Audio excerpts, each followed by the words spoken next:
ఆత్మీయులైన ప్రేక్షకులకు నమస్కారం. నా పేరు డాక్టర్ చిరుమామిళ్ళ మురళీ మనోహర్. ఈ కార్యక్రమాల పరంపరలో చిటికలో తయారు చేసుకోగలిగే అత్యద్భుత ఫలితాన్నిచ్చే ఆయుర్వేద ఔషధాలని, అలాగే వాటి తయారీ వివరాలని, వీటన్నిటిని తెలుసుకుంటున్నాం. కోరింత దగ్గు అనేది చాలా పెద్ద సమస్య, ప్రాణాంతకమైన సమస్య, చూస్తుండగానే ప్రాణాలు తీసేంత సమస్య. కళ్ళును దగ్గుతూ ఉంటారు, ముఖ్యంగా పసిపిల్లలు. తల్లిదండ్రులకి కాళ్ళు చేతులు ఆడవు. ఇలాంటప్పుడు ఒక రామబాణం లాగా పనిచేసేటటువంటి ఆయుర్వేద ఔషధాన్ని మనం దీని తయారీని తెలుసుకుందాం. ఇలాగా నెలల తరబడి పిల్లలు బాధపడుతున్నప్పుడు ఆఖరి అణ్వస్త్రం లాగా దీన్ని మీరు తీయాలి. ఏం చేస్తారు? ఆవు పంచితం, దీన్ని ఒక చెంచాడి తీసుకోవాలి, అంటే గోమూత్రం. అయితే దీని సేకరణ చాలా ముఖ్యం.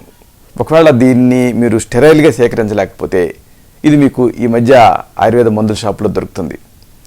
ఈ గోమూత్రాన్ని తీసుకోండి, ఆవు పంచితాన్ని ఒక చెంచాడు.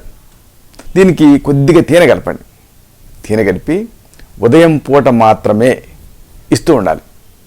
చెప్పితే నమ్మరు, 4వ రోజుకే ఎంత మొండి కోరింత దగ్గైనా సరే మటుమాయం అవుతుంది, వానిష్, ఒక అద్భుతం జరుగుతుంది.